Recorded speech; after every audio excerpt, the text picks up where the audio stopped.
I want to share a fact about our brain. So our brain loves challenge. It wants to overcome things. That's how our brain is wired to be. And the moment we deny the challenge, we don't want that challenge, what happens? Your brain will be creating the problem by itself. And this problem is your own creation. So what happens is you need to overcome that problem. So that problem comes from, for example, like envy, feeling that you want something, that you look at someone, you desire it, you wish you had it, but at the same time you're not doing anything, you're not giving yourself permission to actually working for it. A lot of other problems, anxiety, different emotion, different limited emotion that you have to overcome it. And what you've noticed, you're wasting all your life overcome your own problem, and it's not even real problem, it's an illusion.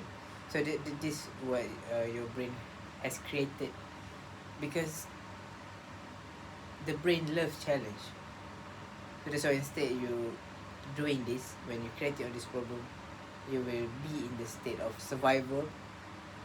You thinking a lot about what other people think of you.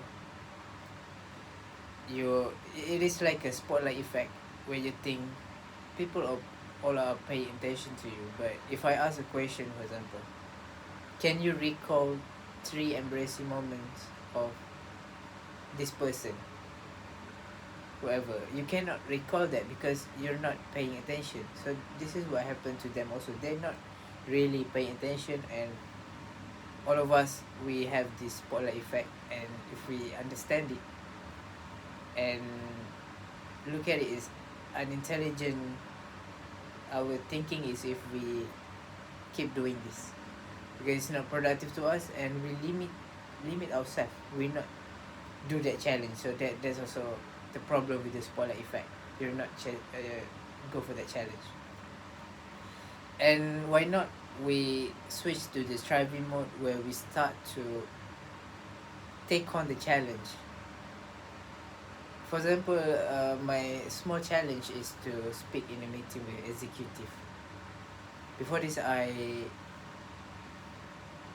don't think I can do that. But when I first starting working out or working on myself, I started to think that my success is certain, and then I try to unmute my mic and speak, just speak. So that's challenge, and it has become a new normal to me now.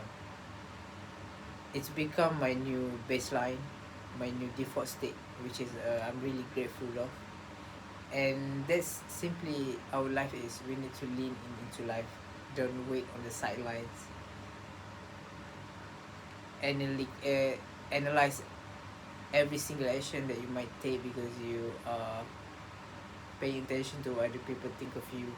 Instead, don't do that. You're wasting it. You're wasting all this life, and then you're using a lot of life force when you in this survival mode, and you're giving away your life force and not creating something beautiful in your life.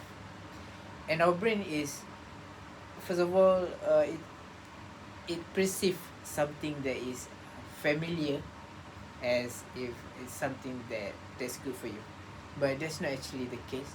For example, if what familiar to you is a toxic relationship that is familiar to you, so you don't question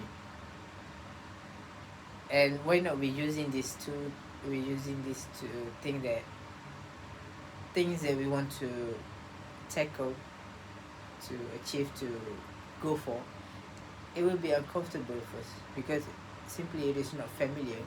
But once it's familiar, it's become comfortable to you, and then you can start go for the next thing. And next, I want to talk about shock adjustment.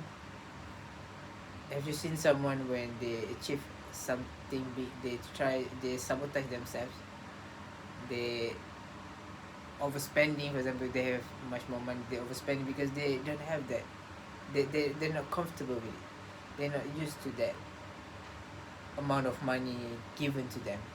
So after this we have to be open that we are worthy of anything in our lives, and just accept that everything that is uncomfortable, it is only temporary. We need to stick with it, and we can achieve much more than that, and we can work on our purpose in this life and living with no regret.